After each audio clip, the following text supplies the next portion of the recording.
Assalamualaikum warahmatullahi wabarakatuh.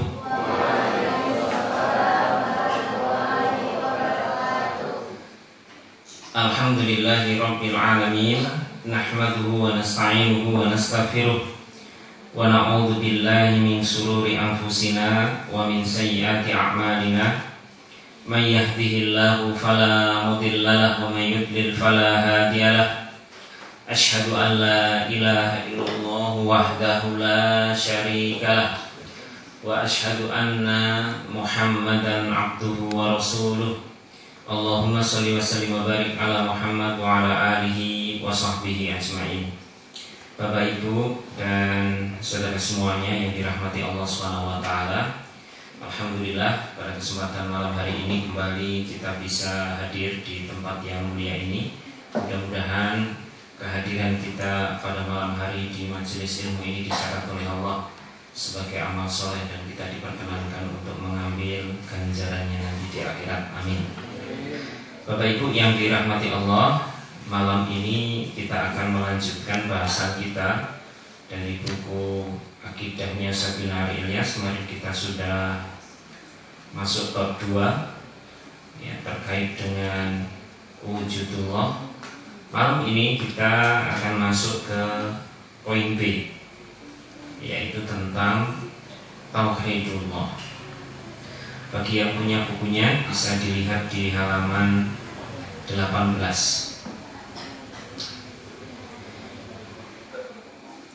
Bapak Ibu yang dirahmati Allah Subhanahu wa taala, ketika kita berbicara tentang akidah, tentang keimanan, ini di dalam Islam adalah bagian dari hal yang pokok, yang sangat penting. Jadi ada fenomena yang mungkin kita dapatkan di masyarakat kita, bahwa masuknya Islam di Indonesia ini,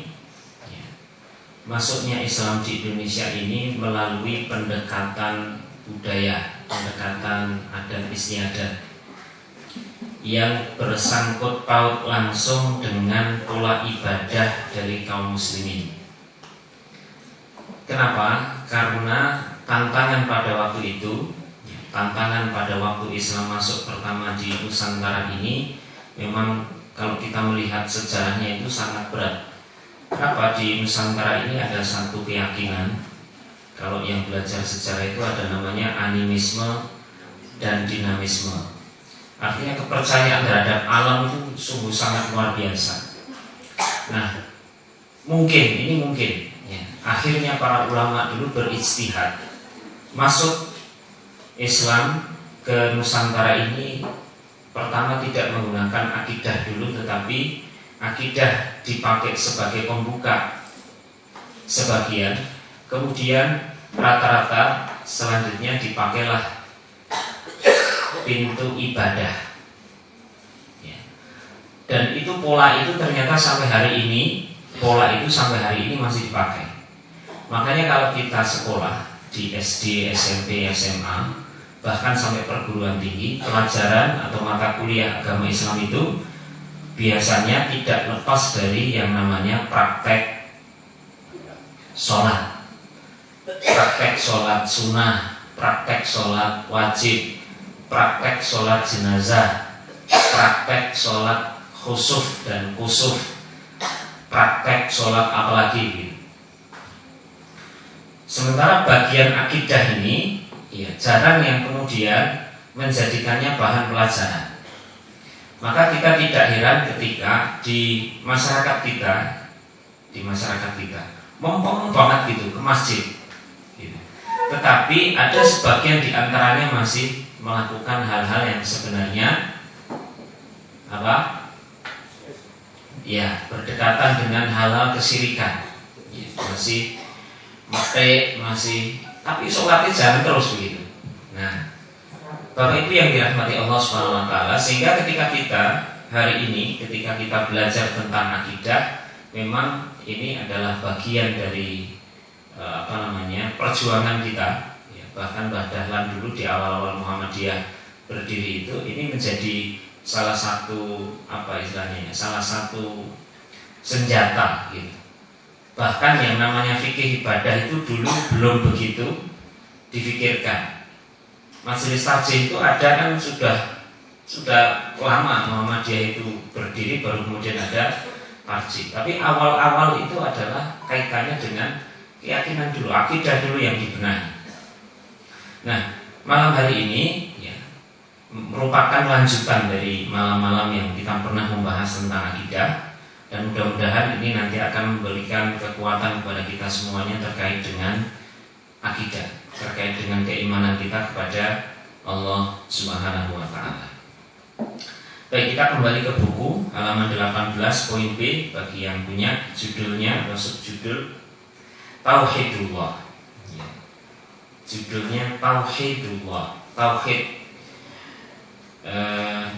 bahasa Arab itu satu kata bisa berubah bentuk banyak kata gitu ya. Ada tauhid, ada ahada, ada ahda, ada wahida, ada wahdah, dan seterusnya. Kita malam hari ini akan belajar tentang Tauhidullah, mengesahkan Allah ya.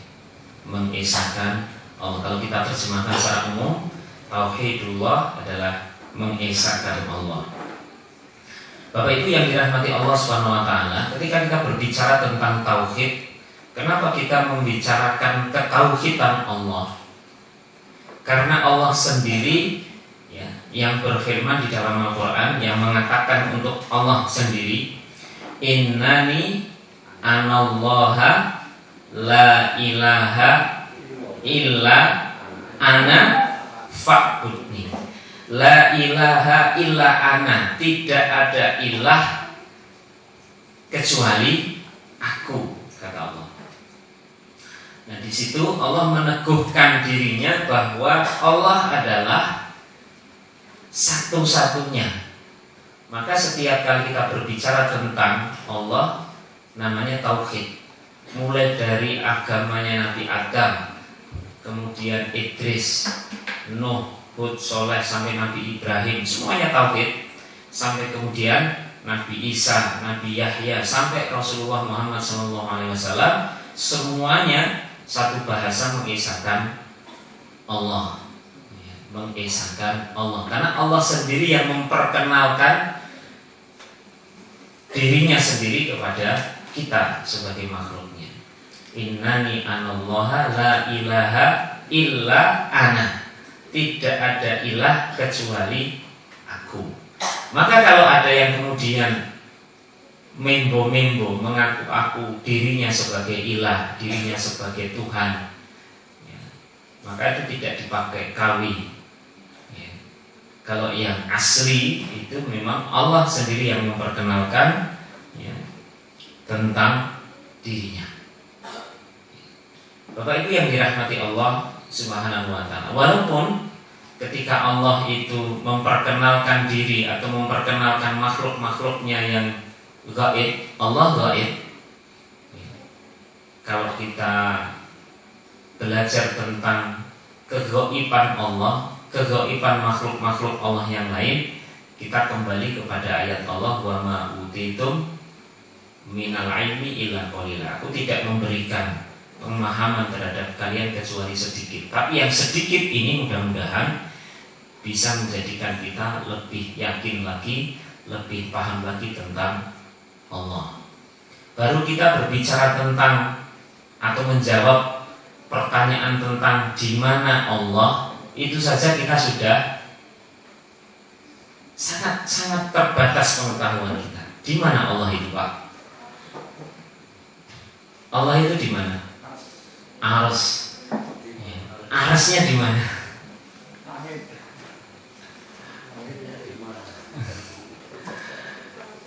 Jadi Allah itu jangan dibayangkan berada di arsy itu seperti kita duduk seperti ini. Jangan dibayangkan seperti itu. Allah punya sifat mukhalafatu lil khawadisi, berbeda dengan makhluk 180 derajat. Jangan dibayangkan Allah itu lungguh gitu terus ongkang-ongkang kaki di arsy. Arsy kan singgasana ya, singgasana. Berarti kalau di sana Allah di sana, ketika kita di sini Allah nggak ada. Dalam hal itu kita sangat terbatas pengetahuan itu. Bahkan Allah pernah mengatakan, apa Rasulullah ya, bahwa keberadaan Allah itu lebih dekat dari urat leher kita. Katanya di aras gitu. Maka kita jangan membayangkan Allah itu sebagaimana kita makhluk. Kalau Allah itu sama dengan makhluk, ya lungguh, ya wirawiri, dan itu bukan Tuhan. Allah sama sekali berbeda dengan makhluk. Tidak pernah ada dalam bayangan kita, tidak pernah ada dalam pikiran kita, tidak bisa kita bayangkan, tidak bisa kita gambarkan, tidak bisa kita intro-intro, tidak bisa kita intro-intro. Mukhalafatul hawadis. Nah, jadi seluruh sifatnya itu esa, tidak ada yang menyamai. Esa itu ya ming Gusti Allah tok yang punya. Ya, sudah nggak ada yang menyamai. Hanya Allah saja yang punya. Maka seluruh yang dimiliki oleh Allah, semua tentang Allah itu namanya tauhid. Satu-satunya satu, Allah Subhanahu wa ta'ala. Innani anallaha la ilaha illa ana fa'budni, maka sembahlah aku. Baik, Bapak Ibu yang dirahmati Allah Subhanahu wa ta'ala. Kemudian Ustaz Munahar di poin ini menjelaskan kepada kita langsung ini tanpa pembukaan. Dia mengatakan bahwa secara sederhana tauhid itu dibagi menjadi 3. Ada yang menjadi 4, tetapi Ustaz Munahar di sini membatasi diri beliau menjadi 3. Dan kita hanya akan fokus di penjelasan Ustaz Munahar. Kita tidak akan masuk ke tauhid yang lainnya. Ya, ke tauhid yang lainnya. Nanti karena ini para ulama juga berbeda pendapat.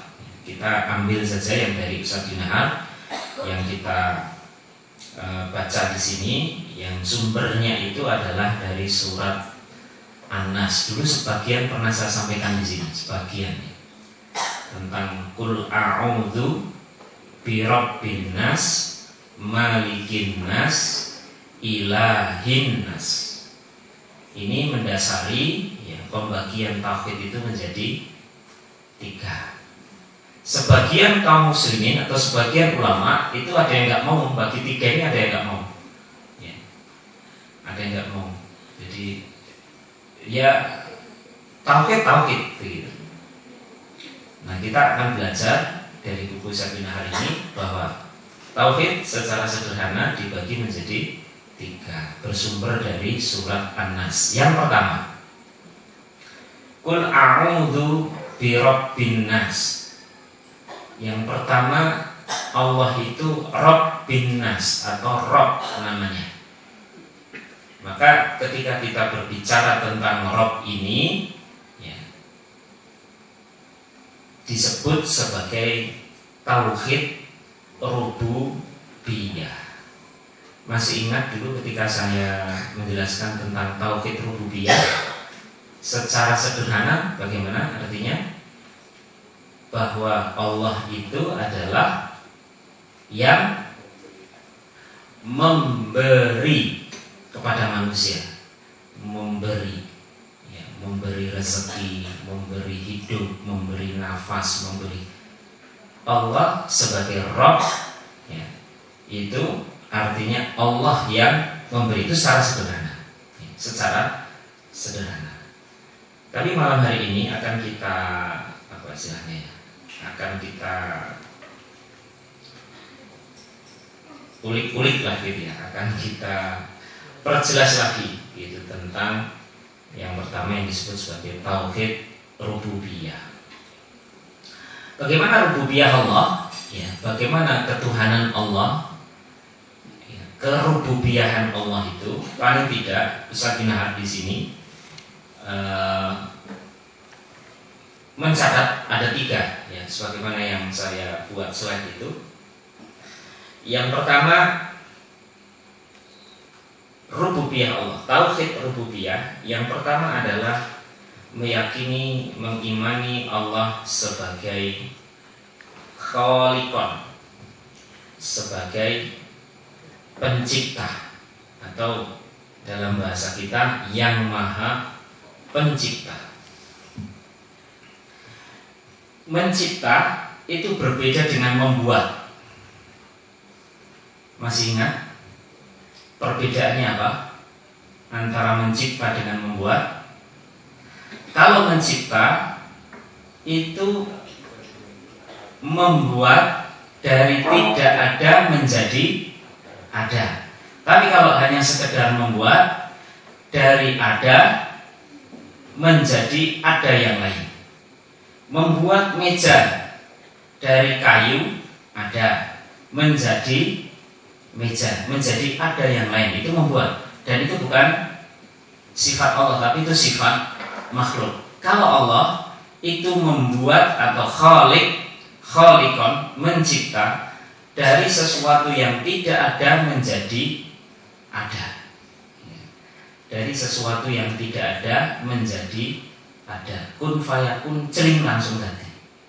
Itu Gusti Allah. Maka Allah disebut sebagai Maha Pencipta. Membuat sesuatu dari tidak ada menjadi ada. Tapi kalau kita manusia itu dari sesuatu yang sudah ada menjadi ada yang lain, dan itu biasanya hanya disebut membuat saja, tidak mencipta. Tidak mencipta. Tidak mencipta, tetapi membuat. Bapak Ibu yang dirahmati Allah, ketika berbicara tentang Allah Maha Pencipta ini, maka Allah sudah menurunkan satu ayat di dalam surat Al-Baqarah ayat 21. Ini saya kira hafal semua, ini sudah hafal semua. Ya ayuhan nasu ubudu rabbakumul ladzi khalaqakum walladzina min qablikum la'allakum tattaqun. Ya ayuhan nas, wahai manusia, ubudu rabbakum, sembahlah Tuhan kalian, alladzi khalaqakum, yang telah menciptakan kalian, walladzina min qablikum, dan orang-orang yang sebelum kalian, la'allakum tattaqun, supaya kalian menjadi takwa. Di sini Allah menerangkan kepada kita semuanya. Jadi pertama itu memerintahkan untuk menyembah Allah. Kenapa?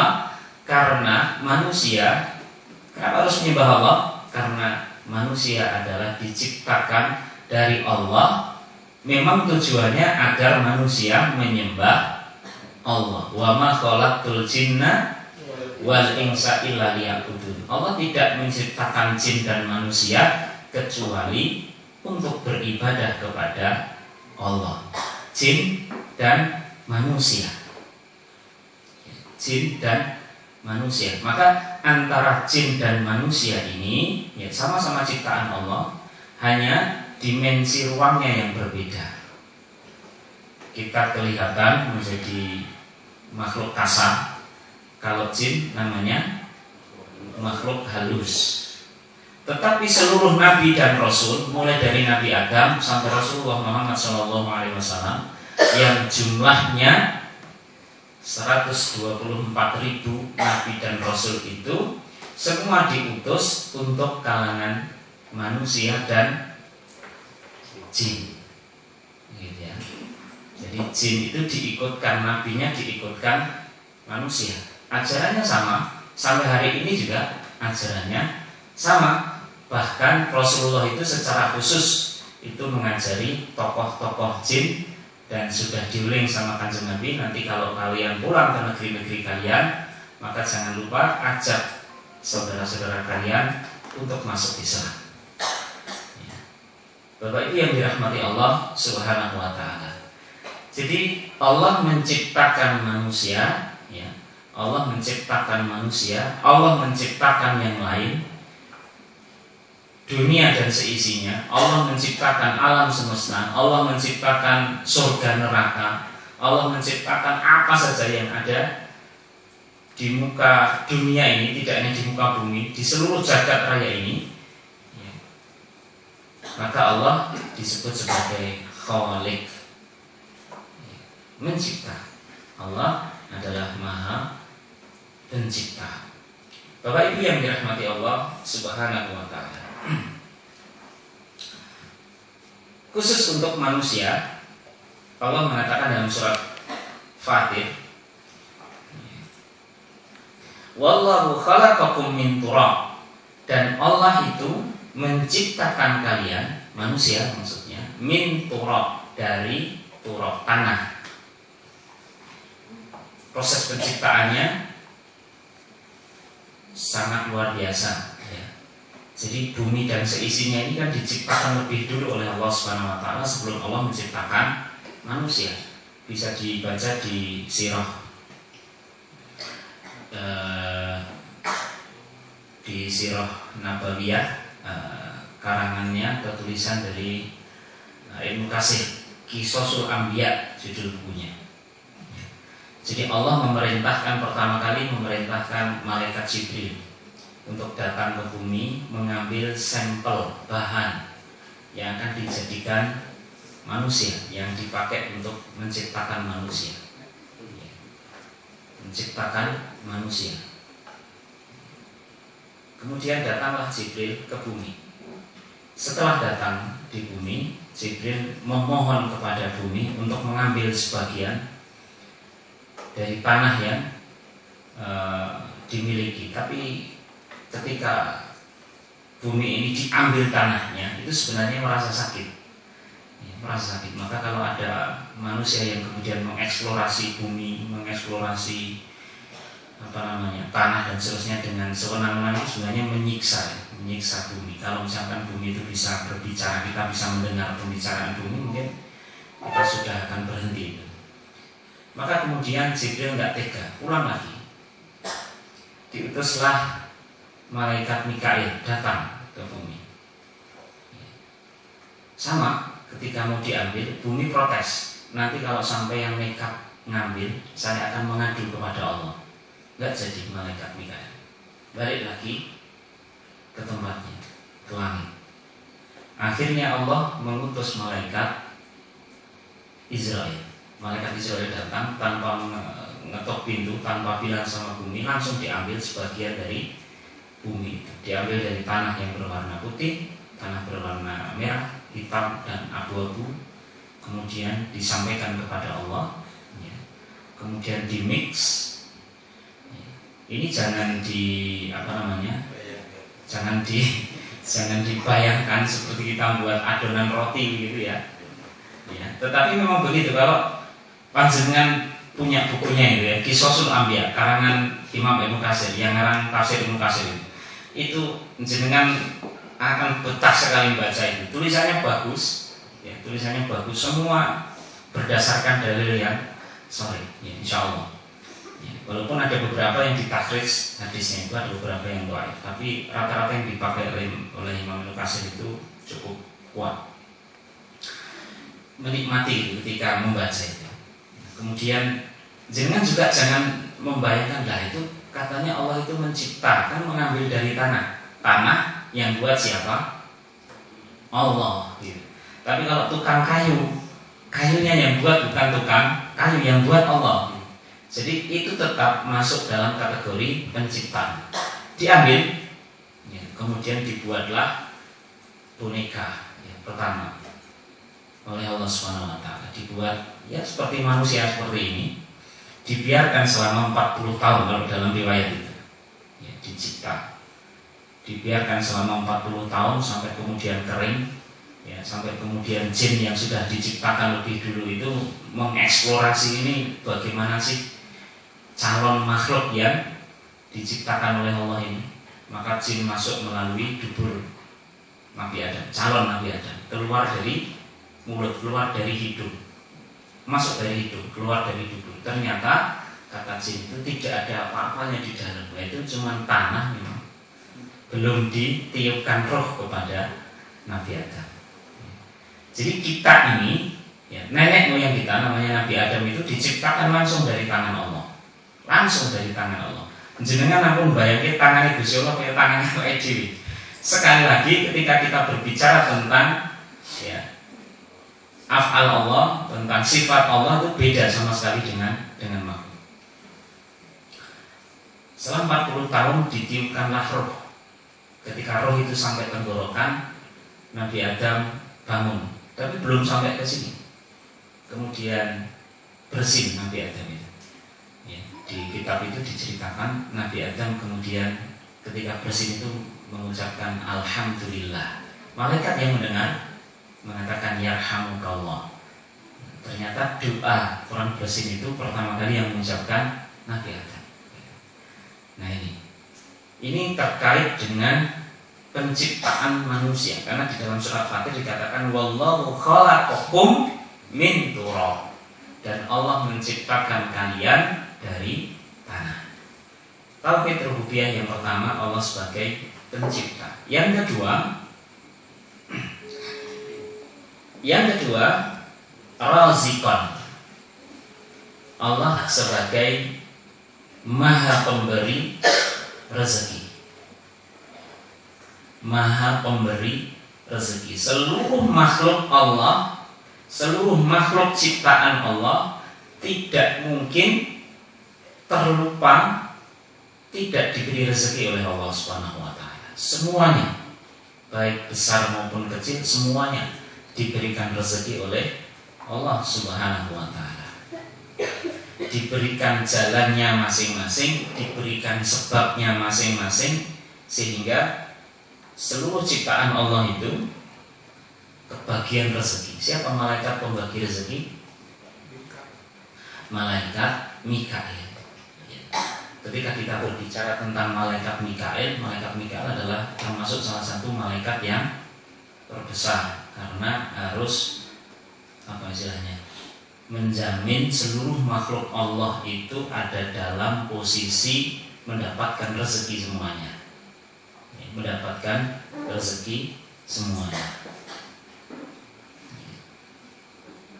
Jadi malaikat Mikail ini dalam satu riwayat, saya lupa itu riwayat siapa ya, saya tidak pernah baca, besarnya itu 1200 kalinya malaikat Jibril. Jadi kalau malaikat Jibril itu punya 600 sayap, malaikat Mikail itu punya 1200 sayap. Setiap sayap dari malaikat Mikail itu besarnya sama dengan 600 sayapnya Jibril. Dan seluruh tubuh malaikat Mikail itu memiliki wajah. Jadi wajahnya banyak sekali. Jangan dibayangkan seperti kita terus template wajah gitu. Wallahu alam bentuknya.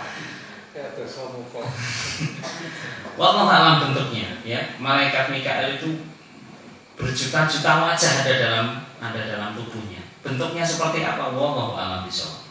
Tapi Rasulullah memang pernah menjelaskan bahwa malaikat Mikail tubuhnya penuh dengan wajah. Ya, wajah. Jadi tidak hanya memiliki satu wajah. Beliaulah yang kemudian ditugasi oleh Allah Subhanahu wa taala menjamin rezeki setiap ciptaan Allah. Fa akhraja bihi minas samarati rizqan lakum. Surat Al-Baqarah, masih lanjutan ayat dari ayat 21 tadi, ayat 22. Ya. Jadi Bapak Ibu yang dirahmati Allah Subhanahu wa taala, rububiyah Allah salah satu di antaranya adalah Allah pemberi rezeki. Manusia masih hidup tidak mungkin tidak diberikan rezeki oleh Allah Subhanahu wa taala. Banyak sedikit itu tergantung Allah. Banyak sedikit tergantung Allah, bukan tergantung kita, bukan. Ya, bukan tergantung kita. Ya, bukan tergantung kita. Itu tergantung Allah. Ya, tergantung Allah. Pernah melihat orang yang sudah bekerja keras, orang yang sudah berusaha dengan maksimal, tapi rezekinya sedikit, pernah lihat? Pernah ketemu ya? Makanya kita jangan terjebak dengan kata-kata ya, usaha tidak mengkhianati, hasil tidak mengkhianati usaha. Kayaknya benar itu ya. Kayaknya benar. Tapi kalau kita rasakan benar-benar, itu seakan Allah itu nggak kanggu itu. Jadi semua yang kita hasilkan itu seakan-akan itu usaha kita. Itu muncul kalimat itu dari mana coba itu? Ya. Ada kan? Jadi hasil tidak akan mengkhianati usaha. Itu berlaku nanti di akhirat. Ketika kita rajin ibadah dan seterusnya tidak akan terkhianati lah insya Allah. Tapi kalau masalah rezeki, tokone podo, sing didol podo, jam bukae podo, jejer, tukang parkire podo. Ini kok yo sing siji laris, sing siji ora. Itu kembali kepada Allah Subhanahu wa taala. Ya wis Mas Nate rasa usaha wae, ya enggak begitu. Tetap manusia dituntut untuk melakukan ikhtiar, karena ikhtiar adalah doa yang paling baik, itu ikhtiar. Tetapi hasil itu semata-mata dikembalikan lagi kepada Allah Subhanahu wa taala. Bisa jadi hasilnya itu dikasihkan sekarang, bisa jadi dikasihkan besok, bisa jadi dikasihkan lusa, bisa jadi dikasihkan 10 tahun yang akan datang, juga bisa. Gitu. Tapi kembali kepada Allah pemberi rezeki, yes. Tetapi rezekinya kapan didatangkan kepada kita, ya terserah Allah. Gitu. Terserah Allah. Kadang-kadang kita itu mendikte Gusti Allah ya. Kita itu mendikte kalau Gusti Allah. Namanya jodoh itu rezeki ya. Kadang-kadang kita mendikte kalau Gusti Allah. Koyone istiqomah. Ya Allah, dekatkanlah dia ya Allah. Nek mboten iki mboten. Itu bukan istiqomah namanya. Itu memaksa Allah menyesuaikan dengan keinginan kita. Termasuk juga berusaha. Maka akhirnya kita ini kadang-kadang terobsesi dengan obsesi yang salah. Harusnya itu efek samping jadi tujuan. Sholat duha kalau jadi sugih. Salah atau benar? Salah. Sholat duha ben Gusti Allah ridho karo usahamu. Gitu. Perkara kowe itu rezeki sing akeh, alhamdulillah. Nek ora tetap sholat duha. Kadang-kadang kita itu langsung nek sholat duha jadi sugih. Sholat duha ternyata rasuki-suki, prei sing sholat duha, rasido cacah gitu. Ternyata sholat duha ya ramarai suki, nggak ada itu hubungannya. Memang kalau Allah ridho, kemudian dimudahkan bisa, gitu. Tapi jangan kemudian yang namanya itu efek samping jadi tujuan. Sedekah, orang sedekah, harta bendanya akan dilipat gandakan. Yes, betul. Tetapi jangan ketika kita sedekah hanya pengen kaya. Kita sedekah pengen ridho Allah. Allah itu kalau sudah ridho, ya, nyanyong gitu. Lagi kita batin aja itu udah celing gitu. Ya. Kan ada diskusi. Kalau Allah itu sudah ridho sama hambanya, maka tanganku akan jadi tangannya, mataku akan jadi matanya, kakiku akan menjadi kakinya. Udah dijamin oleh Allah. Gitu. Tapi efek sampingnya tadi jangan kemudian dijadikan tujuan. Jangan dijadikan tujuan. Kalau efek sampingnya itu dijadikan tujuan, kita salah. Tujuan kita ibadah kepada Allah adalah ridho Allah, ikhlas lillahi ta'ala. Ya. Nanti terkait dengan tauhid rububiyah ini, kan di sana ada Rabban maqsudan, ya, maksudan. Maksudnya Allah itulah tujuan. Maksud kita ibadah itu hanya kepada Allah saja, jangan kepada yang lain. Nanti kalau Allah sudah ridho, udah. Gitu. Nah, namanya juga ujian. Itu ujian untuk kita. Ujian untuk kita. Ketika kita sholat duha, koncone ya sholat duha, koncone kok yuk baru sholat duha kok yuk gampang kan sing dodolan. Awake dhewe ndelalai ya orang gampang gitu kan. Wah, ujian itu, ya, ujian.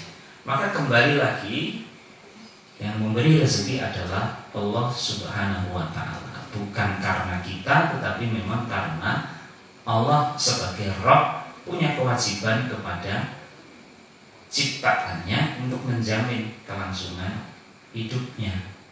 Mas, apakah rezeki itu pilih-pilih? Tidak. Kadang-kadang ada orang yang nggak pernah sholat, rezekinya malah wakeh. Sing bendino sholat seret. Karena sholat tidak ada hubungannya dengan rezeki. Tidak ada hubungannya dengan rezeki. Masuk mas? Ya kalau rezeki hubungannya dengan sholat, ya kalau kita minta kepada Allah, ya Allah beri aku rezeki agar saya bisa menegakkan sholat. Nah itu insya Allah dikasih rezeki oleh Allah SWT. Sehat, makanan yang bisa membuat kita kuat untuk sholat. Jadi Bapak Ibu yang dirahmati Allah SWT, rububiyah Allah yang kedua adalah Allah memberikan rezeki kepada seluruh makhluknya. Wa yarzuqhu min haitsu la yahtasib. Allah memberi rezeki dari jalan yang tidak disangka-sangka. Wis diharap-harap ya. Ternyata orang muncul. Jadi kalau jenengan itu adalah seorang petani, jenengan adalah seorang pedagang, saya acungi jempol karena dua kelompok inilah sekarang ini yang tawakalnya tidak ada yang ngalah. Apa istilahnya? Wis di traktor, wis di digaruk, tandur. Wah, wis alhamdulillah. Coba wis arep meteng iki sasak tikus. Gitu. Pangan wereng dan seterusnya. Kemudian orang jualan juga begitu. Sudah pulaan macam-macam ternyata nggak laku. Maka tawakalnya dua kelompok ini saat ini luar biasa. Beda dengan pegawai, beda dengan pekerja, karyawan. Kalau pegawai itu kalau nggak tiap tanggal tua atau tanggal muda gajian. Gitu. Jangan tawakal dia terus tanggal siji lah jajaknya mas tanggal siji. Itulah mas tanggal siji semua ditumpukan ke tanggal 1. Kenapa? Karena gajian. Kalau seperti itu kira-kira nilai tawakalnya dengan yang petani tadi besar mana? Besar petani. Petani itu sudah harus banting tulang panas-panas dan seterusnya. Gledek petele sasak tikus. Gitu. Maka tawakalnya paling besar itu mereka-mereka yang bekerja, kemudian hasilnya itu sama sekali tidak ada campur tangan dari manusia, semata-mata karena Allah Subhanahu wa Ta'ala. Manusia usaha tok itu. Konjone nyemprot, disemprot kok mas, tak semprot longopet. Jadi ini semprot longopet pengurangnya mati, ini sak tandire mati. Jadi itu Bapak Ibu yang dirahmati Allah. Ya, rububiyah Allah yang kedua adalah Allah Maha memberi rezeki. Yang ketiga, hafidun, bahwa Allah adalah Maha menjaga. Itu misalnya salah ini, harusnya nggak pakai alif, tapi hafidun harusnya gitu. Inna Rabbi ala kulli syai'in hafid. Surat Hud ya, nanti mungkin bisa dilihat di surat Hud ayat 57. Sesungguhnya Rabbi, sesungguhnya Tuhanku ya. Ala kulli syai'in, suatu itu Allah yang menjaga. Bumi yang menjaga Allah ya, kita semuanya yang menjaga Allah. Bumi, langit, laut, semuanya yang menjaga Allah. Sehingga seluruh ciptaan Allah itu menempati posisinya masing-masing, bergerak sesuai perintah Allah, tidak pernah menyelisihi Allah sama sekali. Tidak pernah menyelisihi Allah sama sekali ya, menjaga semua yang ada di dunia ini. Penjagaannya itu bisa langsung dilakukan oleh Allah, bisa Allah mendelegasikan kepada para malaikatnya. Maka ketika peristiwa Taif, Rasulullah ke Taif kemudian dilempari batu oleh orang-orang Taif itu, turunlah malaikat penjaga gunung. Allah Maha Penjaga mendelegasikan gunung itu untuk merawatnya kepada malaikat penjaga gunung. Wahai Nabi, kalau engkau berkenan, akan aku angkat gunung yang saat ini di bawah penjagaanku, akan aku tutupkan gunung itu kepada orang-orang Taif. Tapi jawaban Rasulullah apa? Rasulullah menjawab, jangan. Siapa tahu dari tulang sulbi mereka akan lahir orang-orang yang akan membela agama Allah. Andai kata kita yang dilempari batu itu wis blok sisan. Dan doa Rasulullah ini, apa yang disampaikan Rasulullah pada malaikat penjaga gunung ini terjadi Bapak Ibu. Kapan terjadinya? Kapan terjadinya? Ketika Rasulullah sudah wafat. Rasulullah sudah wafat, kemudian khalifah dipegang oleh Abu Bakar, muncullah Nabi palsu Musailamah Al-Kadzdzab. Kemudian Abu Bakar melakukan upaya untuk mengatasi kejadian Nabi palsu itu, mengirim pasukan untuk menangkap, untuk mengeksekusi Musailamah Al-Kadzdzab. Dan pasukan ini yang paling banyak bergabung dengan pasukan ini adalah anak turun dari orang yang melempari batu Rasulullah tadi. Dari mana? Dari Taif. Ketika ada seruan untuk keluar dari agama Islam, ya, ketika Rasulullah wafat, kemudian tampuk kepemimpinan dipegang oleh Abu Bakar, banyak orang-orang yang kemudian mengajak keluar dari Islam kepada orang-orang yang, terutama orang-orang yang di awal-awal baru masuk Islam, belum kuat akidahnya, dipengaruhi untuk keluar dari Islam. Tapi jawaban dari kepala atau pemimpin Taif, saya lupa namanya itu, dengan jawaban yang sangat luar biasa. Wahai saudaraku, kalian itu kan tahu kami ini masuk Islam itu terakhir. Setelah semuanya masuk Islam, suku-suku setelah perang Hunain itu, suku-suku kan sudah masuk Islam semua, kecuali Taif. Kami ini kan masuk Islam kan terakhir, mosok tok jak metu isik dhewe. Mosok mlebune keri dhewe arep metu isik dhewe. Tidak, kata dia. Saya akan tetap membela agama Rasulullah bersama Khalifah Abu Bakar.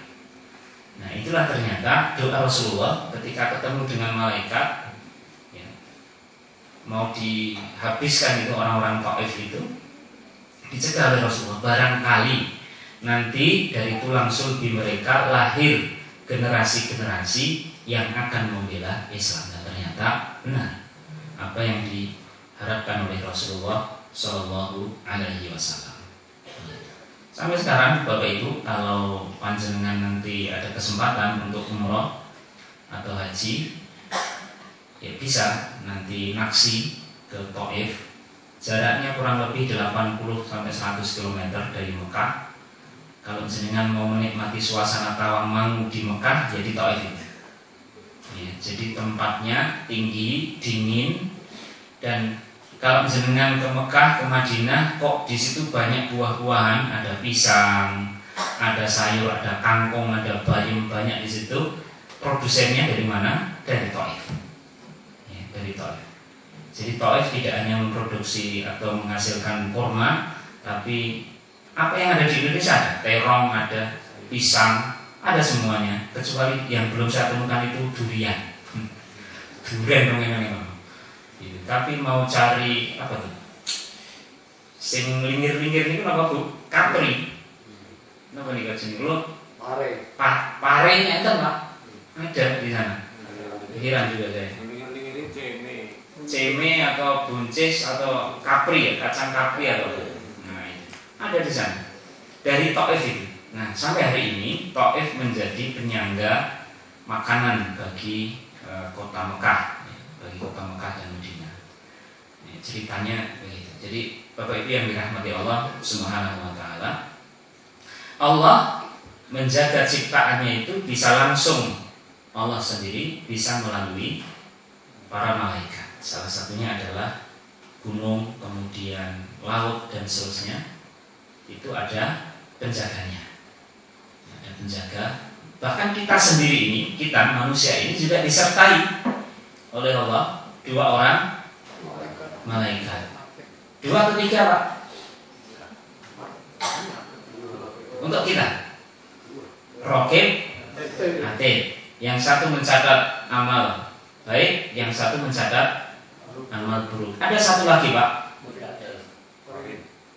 Bukan. Ada satu lagi, yaitu malaikat yang membersamai kita. Tugasnya hanya satu. Apa? Mengaminkan doa kita untuk kita ketika kita mendoakan kebaikan untuk orang lain tanpa diketahui oleh orang lain yang kita doakan. Jadi kalau kita mendoakan, saya misalnya mendoakan Pak Samiji dengan yang baik-baik, misalkan segera haji, segera umroh tiap tahun misalkan, saya mendoakan beliau tanpa ngomong-ngomong, Pak ini tak dongakne lho, enggak. Kita mendoakannya silent, kita mendoakannya hanya kita sendiri yang tahu. Maka malaikat yang ada di samping kita, yang memang malaikat itu dibersamakan dengan kita oleh Allah, tugasnya hanya mendoakan kita sama dengan doa kita kepada orang lain, tapi kepada kita. Kalau saya mendoakan panjenengan segera bisa umroh, maka malaikat itu mendoakan saya segera bisa umroh. Kira-kira yang lebih dulu mana doanya diterima, antara doa saya apa doa malaikat tadi? Doa malaikat. Kenapa? Karena malaikat tidak pernah bermaksiat. Ya. Malaikat itu doanya mustajab. Kalau saya manusia, itu ya bisa langsung diterima oleh Allah. Tetapi manusia rata-rata doanya ditangguhkan. Ada yang langsung direspon oleh Allah, tapi ada juga yang ditangguhkan. Kalau malaikat langsung. Maka kalau mendoakan orang lain itu rosdol saja, Pak. Enggak usah minggri. Engko tonggoku tak dongakne dadi sugih, malah kono lek sugih aku malah ora. Padahal harusnya kebalikan. Kalau kita mendoakan tetangga kita jadi orang kaya, malaikat yang ada di samping kita bertubi-tubi mendoakan kita menjadi orang kaya, Pak. Kira-kira doa mana yang lebih dikabulkan dahulu? Doa malaikat. Karena kita masih nyun sewu ya, cetil, bakhil dalam masalah doa yang baik untuk teman-teman kita. Nah, malaikat ini nganggur sampai sekarang. Karena kita jarang mendoakan tetangga kita. Biasanya mendoakan sifatnya umum saja. Allahumma firlil mu'minina wal mu'minat, yang secara khusus gitu. Nah, itu adalah bagian dari penjagaan. Ada lagi misalkan anak kita masih balita atau mungkin masih bayi, baru bisa merangkak. Ibunya nyuci di sumur. Bayinya tadi bubuk, ternyata sudah bangun, merangkak, mau jatuh, nggak jadi. Itu ada yang menjaga. Ya, ada yang menjaga. Siapa? Malaikat. Ya. Ada kan kejadian kayak gitu, mau jatuh nggak jadi, mau ini nggak jadi. Nah, itu bagian dari penjagaan yang dilakukan oleh Allah kepada makhluknya. Itu yang kecil-kecil, sifatnya kecil-kecil. Yang besar, Allah menjaga matahari, Allah menjaga planet, Allah menjaga agar seluruh galaksi ini beredar dalam garisnya masing-masing dan tidak terjadi benturan, tidak terjadi gesekan. Kalaulah terjadi gesekan antara satu meteor dengan planet, itu disengaja oleh Allah SWT sebagai tanda-tanda kekuasaan Allah yang kita sebut sebagai ayat kauniyah. Kalau tidak ada seperti itu, kita kan nggak tahu. Oh, ternyata atmosfer itu fungsinya seperti itu. Ada meteor datang mendekati bumi. Ternyata ada sistem penjagaan Allah terhadap bumi ini dengan cara ada atmosfer. Ya, kayak gitu. Jadi Bapak Ibu yang dirahmati Allah Subhanahu Wa Taala, kembali kepada tauhid rububiyah, bahwa di buku Ustaz Minahar ini ada beberapa istilahnya ya, yang terkait dengan tauhid rububiyah. Tidak kita ambil semuanya, hanya saya ambil 3 ya, terkait dengan Allah Maha Pencipta, Allah Maha Pemberi rezeki, dan Allah Maha Menjaga ya, atau mengelola seluruh ciptaannya. Bapak Ibu yang dirahmati Allah Subhanahu Wa Taala, dari apa yang sudah dilakukan Allah kepada makhluknya tadi, mencipta, menjaga, ya, memberi rezeki dan seterusnya, maka pantaslah ketika kita sebagai hambanya mengingat kembali dalam surat At-Taubah ayat 31. Wa ma umiru illa liya'budu ilaha wahidan la ilaha illa huwa subhanahu amma yusyrikun. Wa ma umiru illa liya'budu ilaha wahidan. Dan tidak diperintahkan kita manusia illa liya'budu ilaha wahidan, kecuali menyembah kepada ilah yang satu, yaitu Allah. Maka ketika Allah sudah berbuat banyak untuk kita, rububiyah Allah kan begitu, memberi rezeki, menciptakan dan seterusnya, maka pantaslah kita setiap ibadah kita maksudkan kepada Allah, kita tujukan kepada Allah Subhanahu wa Ta'ala. Jangan berpikir yang lain dulu. Kalau ada side effect-nya, ada efek sampingnya, terima. Ketika kita rajin ibadah, ternyata kita mudah dalam mengurusi hal yang terkait dengan urusan kita di dunia. Ketika kita rajin sholat, rajin qiyamul lail, rajin istighfar, ya. Imam Ahmad, pernah dengar cerita Imam Ahmad dengan penjual roti? Itu tiap hari istighfar gitu. Semua dipenuhi oleh Allah SWT, ya. Karena setiap yang dia lakukan, dia niatkan ibadah kepada Allah. Maksud tujuannya itu hanya untuk Allah saja, tidak untuk yang lain. Maka akan dicukupkan oleh Allah. Persoalannya akan diringankan, kebuntuannya akan diberikan jalan keluar, dan seterusnya. Jadi Bapak Ibu yang dirahmati Allah SWT, itu yang pertama tauhid rububiyah. Tauhid rububiyah, kita memposisikan Allah lah yang memberi kita, menciptakan kita, memberi rezeki kepada kita, memudahkan kita, memberi kita makan, memberi kita apapun, gitu. Maka jangan sampai lupa ketika kita melakukan kebaikan, beribadah hanya semata-mata untuk Allah Subhanahu wa Ta'ala. Baik, yang kedua, tauhid mulkiyah dari Malikin Nas.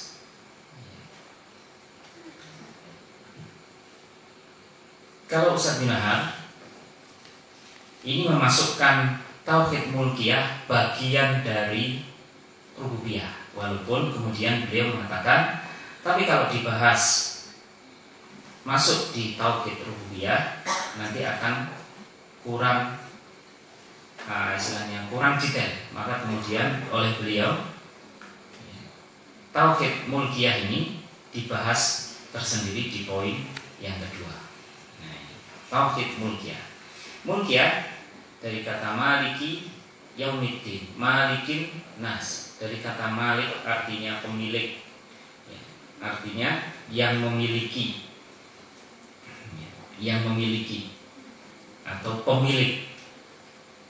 Karena pemilik, maka dia menjadi Rob. Nah gitu loh yang dimaksud Sajinah. Sebenarnya ini agak sedikit ada apa istilahnya, ada singgungan antara tauhid mulkiyah dengan tauhid rububiyah.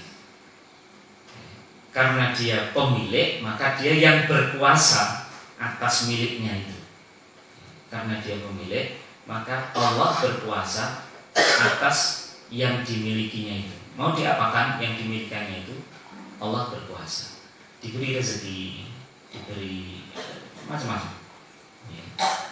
Dilindungi, dijaga dan seterusnya. Nah, Bapak Ibu yang dirahmati Allah SWT, kita akan bahas tentang tauhid mulkiyah. Nanti kalau tidak cukup, nanti kita akan lanjutkan pertemuan yang akan datang. Yang pertama, ketika kita meyakini atau mengambil tauhid mulkiyah ini sebagai cara kita untuk mendekatkan diri kepada Allah terkait dengan tauhid, maka kita meyakini bahwa Allah itu waliyan. Allah itu wali, waliyan. Allah waliyul ladina amanu yukhrijuhum minadh dhulumati ila nur. Allah itu wali. Wali bisa diartikan pemilik, bisa diartikan pemimpin.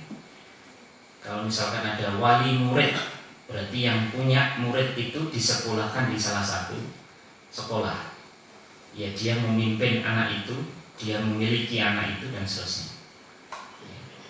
Wali atau pelindung juga bisa, atau pelindung juga bisa, karena Allah itu sebagai Malik, ya, yang memiliki, maka sekaligus Allah itu wali yang memimpin, memiliki, melindungi, dan seterusnya. Allah waliyul ladzina amanu. Allah adalah wali bagi siapa? Alladzina amanu, bagi orang-orang yang beriman. Yukhrijuhum minadh dhulumati ila nur. Dialah yang kemudian mengeluarkan orang-orang yang beriman itu minadh dhulumati ila nur. Jadi kalau kita menganggap Allah sebagai Malik, tentu kita menganggap Allah sebagai wali kita, sebagai pelindung kita, sebagai pemimpin kita, sebagai yang memiliki kita. Dan kita berharap Allah senantiasa menjaga kita, mengeluarkan kita dari kegelapan menuju cahaya. Maka ketika ada orang yang kemudian mengatakan begini, saya tidak dapat hidayah dari Allah. Saya kan tidak dapat hidayah dari Allah. Yang dapat hidayah kan kamu. Kira-kira benar tidak ini? Sebenarnya manusia itu diberikan potensi hidayah oleh Allah. Diberikan potensi hidayah oleh Allah. Seluruh ciptaannya, seluruh milik Allah diberi potensi, ya, potensi hidayah dan potensi maksiat. Fa'alhamaha fujuraha wa taqwaha, faman sa'a falyu'min, faman sa'a falyakfur. Kalau dia pengen mukmin bisa, pengen kafir juga bisa, diberi. Nah, manusia yang kemudian menginginkan hidayah itu, dia tentu akan mendatangi hidayah itu. Bahkan hidayah itu sudah dibukakan oleh Allah, kadang-kadang manusia tidak merasa. Kalau sudah begitu ya sudah. Allah sudah tidak apa istilahnya, sudah berlepas diri.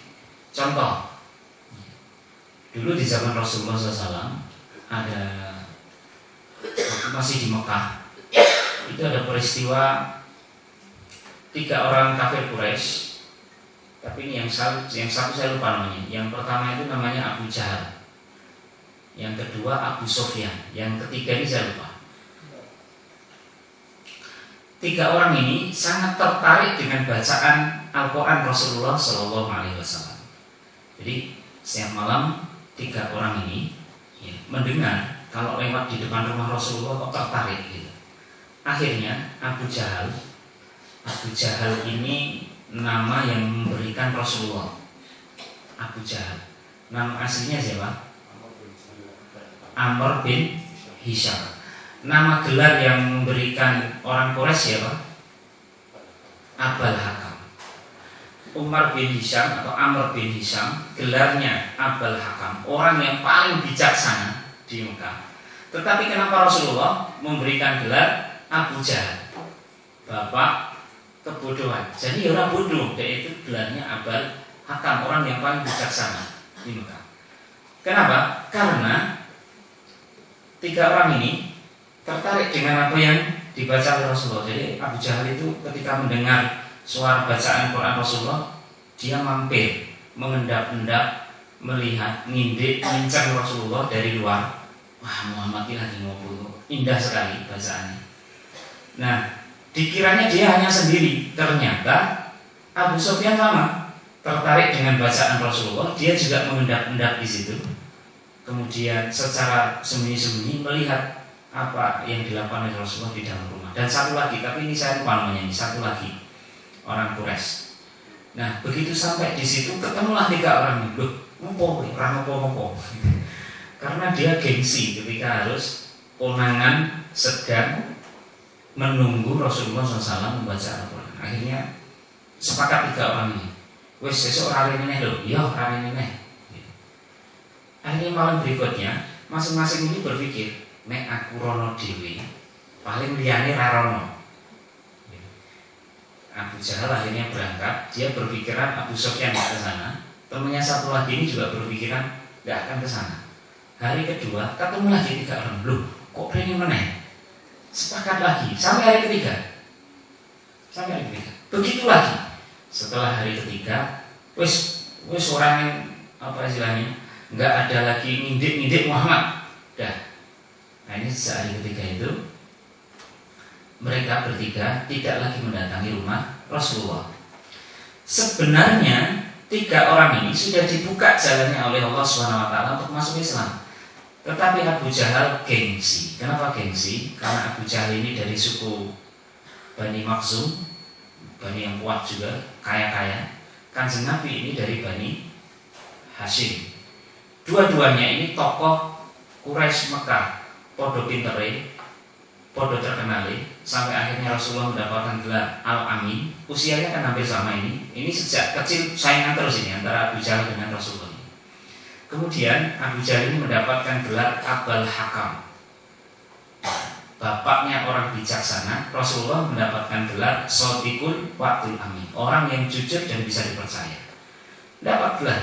Tapi begitu Rasulullah mendapat wahyu dari Allah menjadi nabi, ini yang nggak bisa disaingi oleh Abu Jahal. Akhirnya Abu Jahal gengsi, aku ragil aku naik itu melu Muhammad, berarti aku kalah kalau ikut Muhammad. Jadi sebenarnya sudah ada ketertarikan, dibuka oleh Allah, tetapi karena gengsinya akhirnya Abu Jahal mengurungkan niatnya untuk mendatangi Rasulullah masuk Islam. Berbeda dengan Abu Sufyan. Abu Sufyan ketika gencatan senjata antara Mekah dengan Madinah berakhir, Abu Sufyan datang ke Madinah untuk meminta suaka kepada Rasulullah. Kenapa? Karena salah satu dari faksi di Mekah itu sudah membunuh salah seorang faksi Madinah. Akhirnya yang membatalkan perjanjian gencatan senjata itu. Padahal kekuatan kaum muslimin waktu itu di Madinah sudah 10.000 orang, sudah banyak. Sementara di Mekah tinggal 2.000 orang. Kalaulah kemudian terjadi perang, mesti kalah Mekah. Maka Abu Sufyan nyusul ke Madinah. Akhirnya Abu Sufyan ditantang sama Bilal. Abu Sufyan, keraguanmu itu akan hilang ketika sudah aku pisahkan antara badan dan kepalamu, kata Bilal. Ditantang begitu Abu Sufyan, wah ya raiso, masuk aku rambut pateni, aku mlebu Islam. Akhirnya Abu Sufyan masuk Islam. Dan ketika peristiwa Fathu Mekah, untuk mengangkat derajat Abu Sufyan, maka Rasulullah mengatakan, barang siapa yang masuk tetap berada di rumahnya akan selamat. Barang siapa yang memasuki Ka'bah akan selamat. Barang siapa yang memasuki rumahnya Abu Sufyan selamat. Akhirnya Abu Sufyan mendapatkan hidayah masuk Islam. Abu Jahal tidak. Kenapa? Karena Abu Jahal ada gengsinya. Walaupun sudah dibuka sebenarnya, kecintaan dengan Al-Quran itu kan sudah dibuka sebenarnya. Nah, jadi Bapak Ibu yang dirahmati Allah Subhanahu wa Ta'ala, Allah Subhanahu wa Ta'ala itu tidak memperjelas kepada manusia siapa yang diberikan petunjuk, siapa yang tidak, ya. Maka itu menjadi lahan bagi kita untuk mendekatkan diri kepada Allah Subhanahu wa Ta'ala. Karena dulu waktu Allah itu mencipta pertama kali manusia, ya, Nabi Adam tadi ya, itu dari 2 genggam tanah, ya. Kata Allah, yang satu genggam ini adalah ahli surga, yang satu genggam ini adalah ahli neraka. Tetapi antara ahli surga dan ahli neraka tidak diberitahukan kepada siapa. Maka jangan sampai ada di antara kita itu mengatakan begini, aku ini memang ditakdirkan mlebu neraka. Enggak ada kayak gitu. Ya. Ini kemudian diflorkan kepada seluruh manusia, bagaimana manusia memiliki cara untuk mendekatkan diri kepada Allah Subhanahu wa Ta'ala. Baik, Bapak Ibu yang dirahmati Allah Subhanahu wa taala, sudah 9:30 kita baru dapat 1 poin dari tauhid mulkiyah. Insyaallah nanti kita akan lanjutkan di kesempatan yang akan datang. Mudah-mudahan diberikan kesehatan oleh Allah Subhanahu wa taala dan tetap semangat untuk thalabul ilmi. Baik, saya kira itu dari kami. Barangkali ada tambahan, koreksi atau pertanyaan dari yang saya sampaikan. Ada yang memperjelas? Yang saya sampaikan ini mudah enggak ya? Saya kadang-kadang aku bosoku bahasa saya bisa diterima nih. Bisa nih, insyaallah. Ya, mudah-mudahan kita diberikan kemudahan untuk mengakses seluruh ilmu-ilmu Allah. Baik, ada yang ingin disampaikan? Cukup, kalau tidak ada saya akhiri sampai di sini. Mudah-mudahan menjadikan kita tambah semangat, dan apabila ada salah dan khilaf yang saya sampaikan, saya mohon maaf yang sebesar-besarnya. Nasrul minallah wa fakum qarib. Assalamualaikum warahmatullahi wabarakatuh.